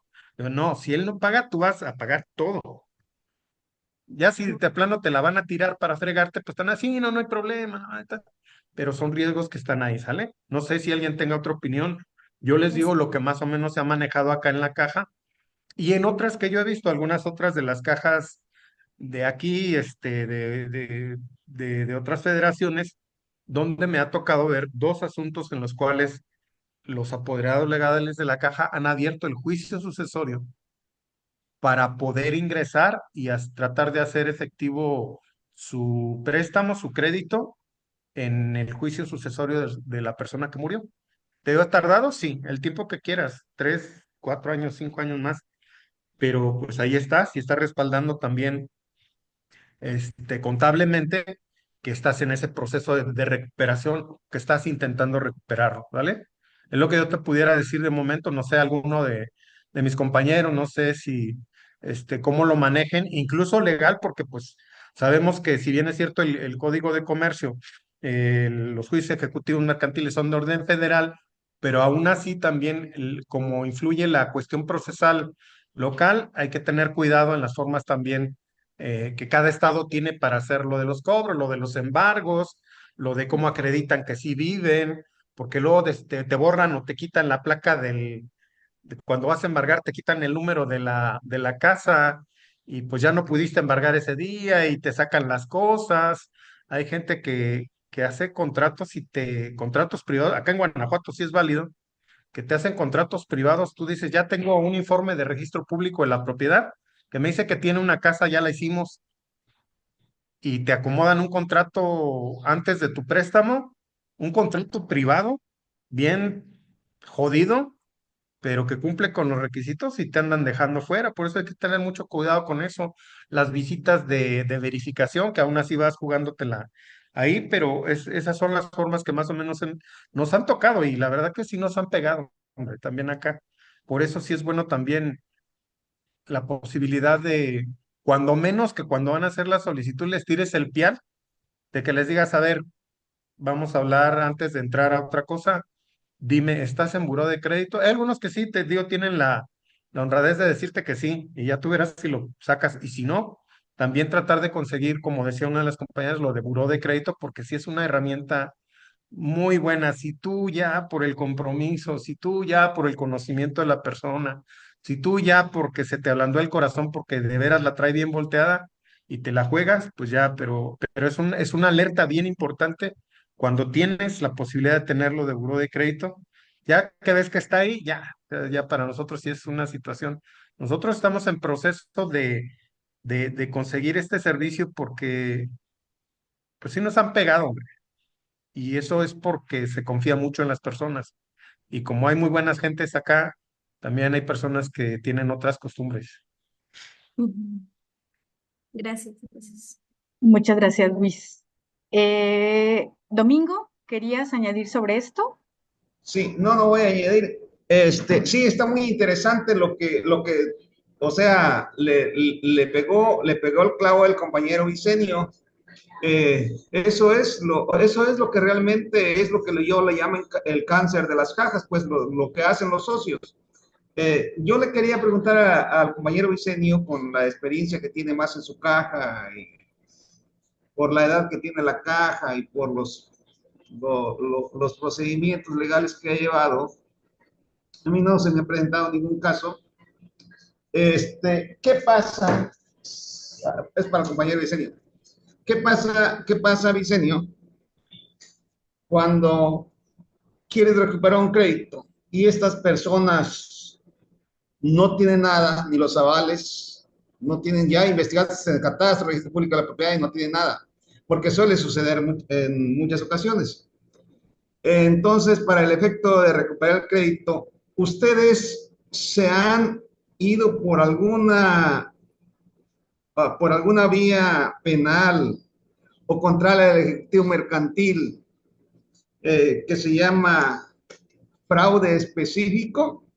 Y ahí es donde yo tengo la duda, porque la Constitución es bien clara, dice que nadie puede ser aprisionado por deudas puramente de carácter civil, pero también la legislación penal, uh, aquí en Guerrero y en Michoacán, hay un apartado que establece que aquel que firmó un documento y todo ese rollo, se genera un fraude específico. Si tienes alguna experiencia, ojalá, si no es abusar mucho, ojalá nos las pudieras compartir, o definitivamente ya hay que dejar ese crédito así, o sea, ya nos jodieron, porque yo parto del hecho de que las cooperativas, y así yo lo digo en mis asambleas, las cooperativas no deben ser la cueva de Alibaba, no deben de ser la cueva de Alibaba, que los ahorradores, los que venimos a ahorrar, no es porque nos sobra el dinero, cuando menos aquí, en mi caja, no es porque nos sobra el dinero, es el esfuerzo y producto de nuestro trabajo y que queremos una mejor forma de vida. Y creo que en todas las cajas, y luego nos salen con esas cosas, los tranzas, ahí es donde yo no perdono. Mira, Domingo, en realidad acá en la caja ha habido casos así se dan por perdidos, los mandan a irrecuperables. Te explico por qué, cuando menos acá en Guanajuato. Si tú vas al MP, por lo regular lo que te van a decir no es que esa es una cuestión meramente mercantil, es una cuestión civil, no tiene nada que ver. Para que puedas acreditar una cuestión de fraude es bien complicado porque te dicen, o sea, el fraude es aquel que mediante el engaño o manteniendo en el engaño a una persona se hace de un lucro indebido en su favor, ¿sale? Y luego te la avientan por ahí, te dicen, bueno, ¿a qué te dedicas? ¿No prestas dinero ahí? Sí. Digo, no ¿cómo es posible que a ti te la jueguen? Que te hagan tonto, pues, que te engañen o que te metan. Yo te puedo decir, pues bueno, es que vienen y me están presentando papeles donde me dicen que yo les preste y que me van a pagar. Pero es bien complicado, por lo regular te van a desechar acá en Guanajuato, te van a decir que no sea el fraude. Por eso sí es bien importante el hecho de que aprendas a no aceptar socios. Desde mi punto de vista, hablo por mí, ¿eh? Yo te doy mi criterio, el que yo tengo, porque puedo diferir de gente de aquí, de mi institución. Yo prefiero que se te vaya gente o que no ingrese gente que no tienes. Es que si para mí viene uno y te dice, oye, es que quiero entrar, pero necesito un préstamo, pero ya, es una señal mala.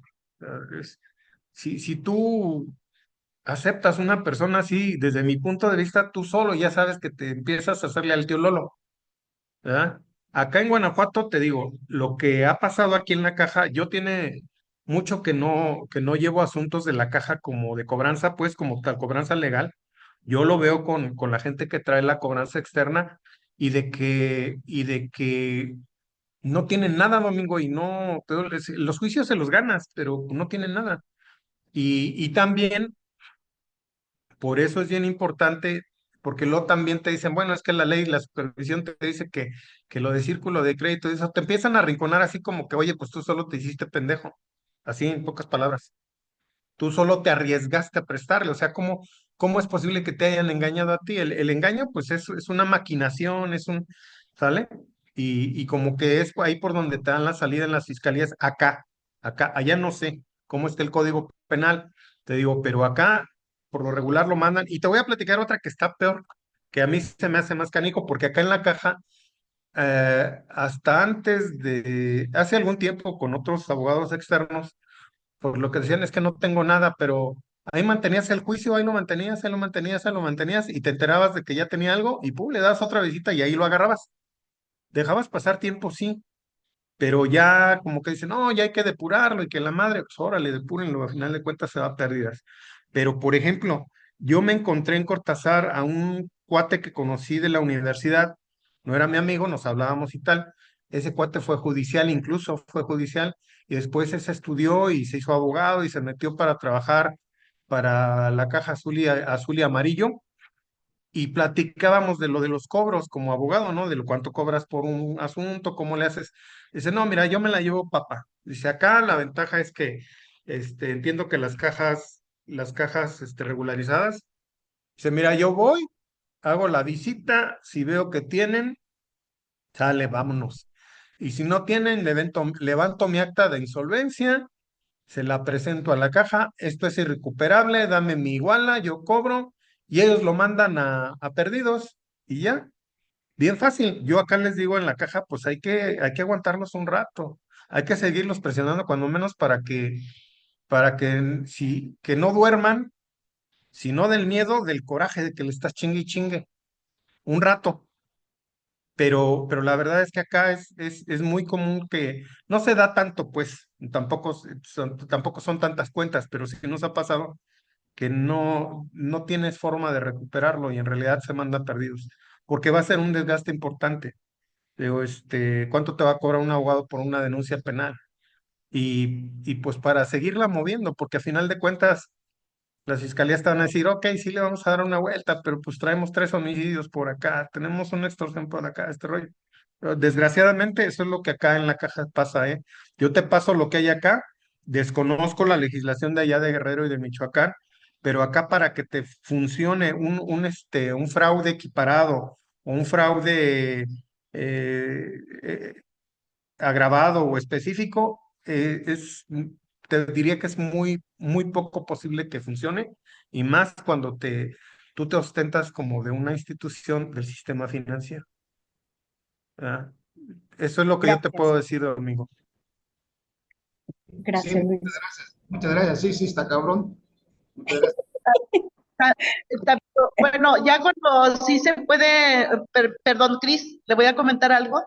Sí se pueden hacer demandas penales, pero solamente cuando, por ejemplo, aquí si el abogado va y los emplaza y les hace señalamientos ellos mismos señalan sus bienes que tienen en su casa y llegan a un convenio y quedan embargados, pero ellos quedan como depositarios, los mismos socios o los avales quedan como depositarios. Después vuelven a incumplir y luego ya va el abogado y dice, ahora sí me voy a llevar lo que te embargué porque no has cumplido. Y resulta que ya no tiene la lavadora, que ya no tiene el refrigerador o lo que le haya embargado el carro. Entonces sí, ahí sí ya le puede demandar penalmente, porque ya es como abuso de confianza, porque ya tenía Señala. embargados los bienes y ya no los tiene. Nosotros nos vimos en un caso también de hace años de una persona, una señora que su esposo era doctor, sus hijos eran abogados y trabajaban en los juzgados. Ellos, luego a la señora se le ocurrió, pero no querían pagar ni por nada y tenían hipoteca.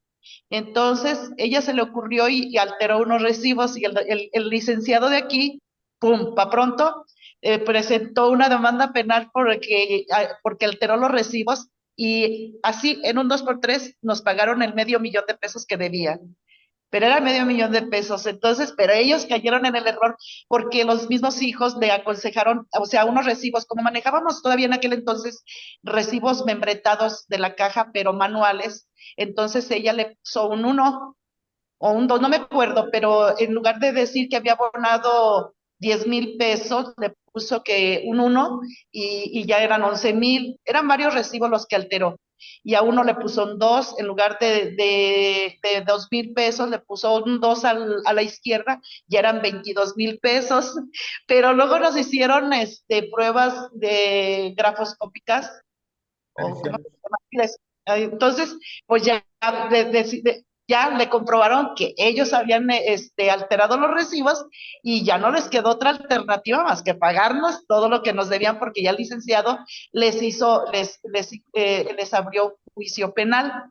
Y ahí pues, ya fue donde ellos cayeron. Ellos solo se echaron la soga al cuello, pero también depende también del abogado, porque como dice el licenciado que acaba de participar, sí es cierto, los abogados a veces también los juicios, o sea, se pierden y ellos nada más cobran y ellos solamente cobran o van y le dicen al socio, dame tanto dinero y ya, ya te lo detengo y ganan tiempo y ahí los van dejando y después ya se dan por perdidos, ya los terminamos depurando algunas cuentecitas y todo eso, a veces cuentotas.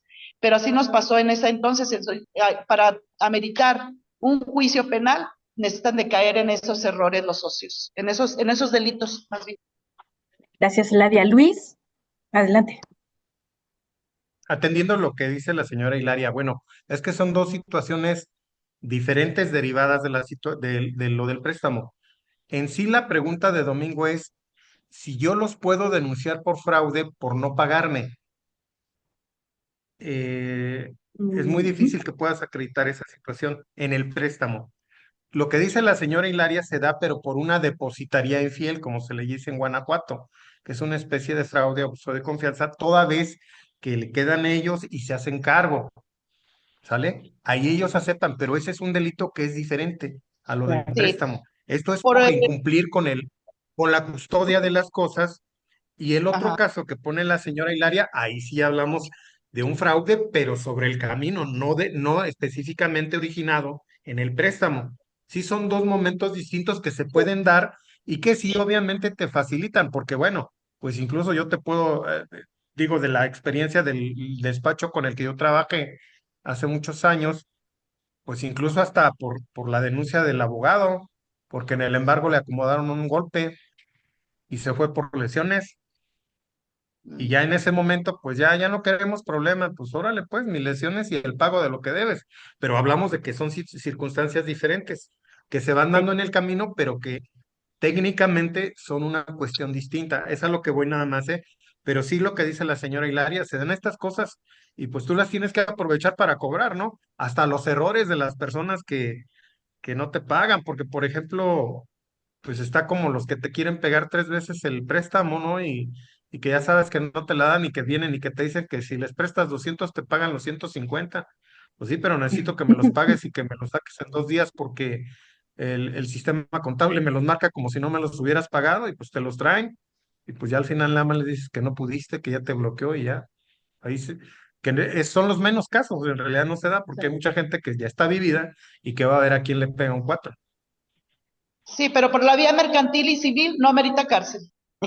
Definitivamente. Bien, muchas gracias compañeros. Ya se nos acabó el tiempo, pero yo tengo que terminar mi presentación. ¿Me dan unos minutitos extra? Vale, sí, ya, no quiero decir que fracasamos con ver todos los contenidos. Es que hay mucho, mucho, ¿no? Todos los temas nos dan a amplias discusiones y además aquí tenemos a gente con mucha experiencia y creo que a todos nos ayuda a estarnos escuchando. Bien, ¿qué otros documentos van? Pues estos, simple, el comprobante de domicilio, cuidar que sea vigente, que puede ser de agua, luz, telefonía fija o celular, internet, predial. Aquí también hay cooperativas que dicen, no, yo solo estos, ¿no? El de agua o el de luz, no sé. La normativa diría que tendría que ser un comprobante de domicilio. ¿Qué más? Y que estén vigentes. Ya algunos dicen, pues que tenga 2 o 3 meses máximo, ¿no? Para que esté vigente. Está esto otro, que es la consulta de la Sociedad de Información Crediticia, de la que ya se ha hablado ampliamente. Pues la mayoría de las cooperativas ya tienen algún contrato o en otras, como decía Gaby, a pesar de que no tienen un contrato, van haciendo posible el que tener este dato, ¿no? Que nos habla del posible endeudamiento que el socio pueda tener en otras entidades. Eh, y bueno, hay que tener una autorización para la consulta de la Sociedad de Información Crediticia, como bien lo decía la señora Eladia. Yo no lo puedo hacer a alguien una consulta si esa persona previamente no me autoriza a hacer esa consulta, ¿no? Y esta autorización no es que un día le solicite la autorización y ya siempre pueda hacerle la consulta, ¿no? Esta solicitud previa a la consulta de la sociedad tiene también una vigencia. Las disposiciones de carácter general dicen, bueno, si otorgamos un crédito y ese crédito fue de más de 1,000 UDIs, y no hicimos la consulta de la Sociedad de Información Crediticia, entonces tenemos que estimar ese crédito al 100%. Eh, Así entonces entendemos que si todos los créditos que estén por debajo de las 1,000 UDIs, no es necesario que les hagamos la consulta de la Sociedad de Información Crediticia, porque si no la hacemos no tendríamos que hacer esta estimación.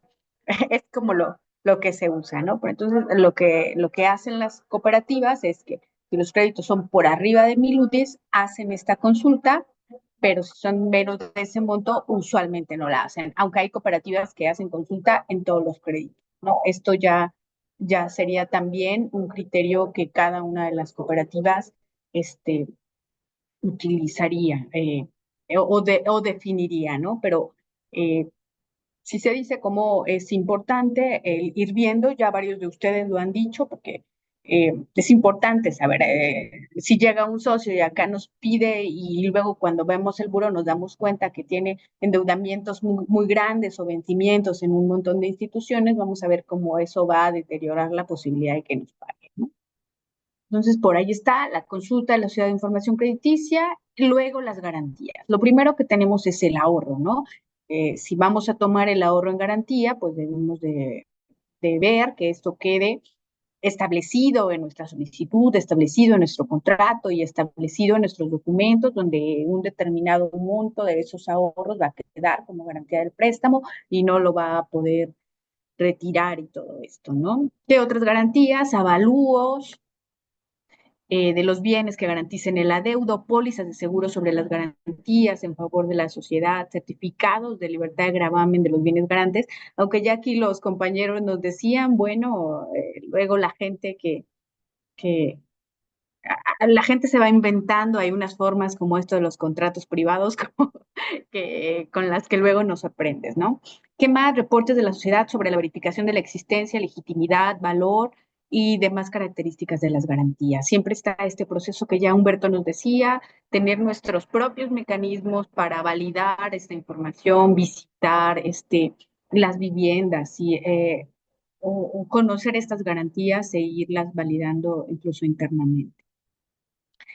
¿Qué más va a ir en nuestro expediente de crédito? Pues las copias de los contratos y títulos de crédito con los que se haya documentado el crédito, ¿no? Mi solicitud, mi pagaré, mi contrato, todos aquellos documentos que nosotros tengamos en los cuales se vaya documentando el crédito. Y bueno, ¿qué dice? Todos estos documentos deberíamos tenerlos aprobados por el área jurídica que la cooperativa establezca, ¿no? Para asegurar que son, pues, documentos que nos van a permitir la recuperación de los préstamos. ¿Qué más? Este tema, la validación de documentos. Estos procesos de verificación de documentos están establecidos a detalle en las disposiciones de PLD o sobre todo en la ley Priorpi, ¿no? Ahí se nos dice cómo no solo tenemos que recabar los documentos, sino que tenemos que verificar que los documentos sean reales. Alguna vez un compañero me decía, bueno, ahora ya somos peritos, Cris. Y yo, bueno, no somos peritos, pero sí deberíamos tener algunos mecanismos mínimos de control que nos permitan verificar en la medida de lo posible que los documentos que nos están otorgando sean válidos, ¿no? Que fueron cotejados mínimamente. Entonces, los documentos van a requerir que los cotejemos con el original. Usualmente pedimos copia de no sé qué, pero de preferencia hay que pedir el original y la copia y poder cotejar esos documentos para ver que haya coincidencia entre ambos, ¿no? Y debe haber una persona, bueno, la persona que coteje esto debe sellarlos y decir esto está cotejado y luego debemos de añadir la fecha y la firma de la persona que lo coteja. Así sabremos exactamente quién de la cooperativa hizo este proceso de verificar que el original y la copia coincidieran y esto es una cosa que tendríamos que hacer sí o sí. Este cotejo, esta firma y este sello para asegurarnos entonces de que todos estos documentos que estamos recabando este, son, son fieles a los originales, ¿no? ¿Qué más? Claro, aquí ponemos algunos ejemplos de esto, o sea, ¿qué tengo que verificar, no? Y hay en algunas cooperativas incluso estos elementos de como estas listas de cotejo que nos permiten, por ejemplo, en aquellos que usan libreta de socio, ¿yo qué tengo que ver en esa libreta? A ver, pues que esté vigente, que tenga fotografía, que tenga saldos actuales, que esté firmada, que esté autorizada, yo qué sé. Si es una identificación oficial que tengo que ver, pues que tenga fotografía, que esté vigente, que esté cotejada con la original, que la copia que le saqué esté legible, que se puedan ver todos los datos, ¿no?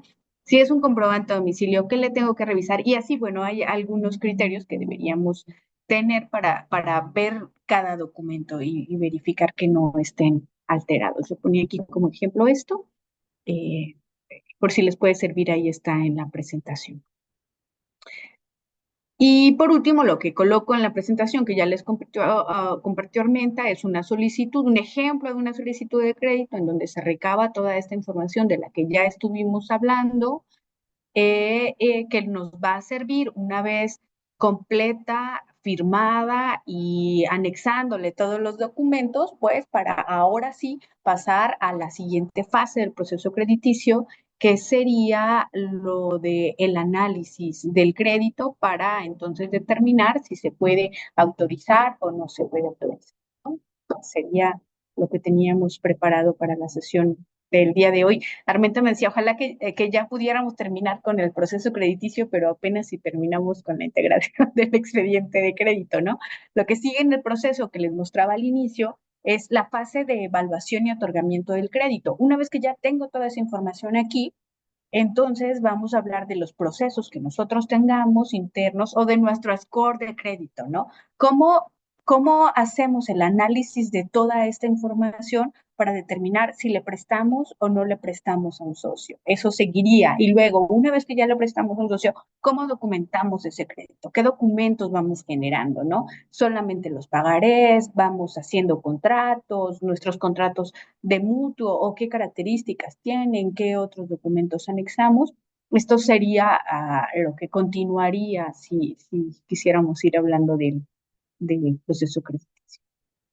Bien, entonces hasta aquí lo dejo. Muchas gracias por sus participaciones. Creo que fue muy rica la sesión y le doy la palabra a Mel.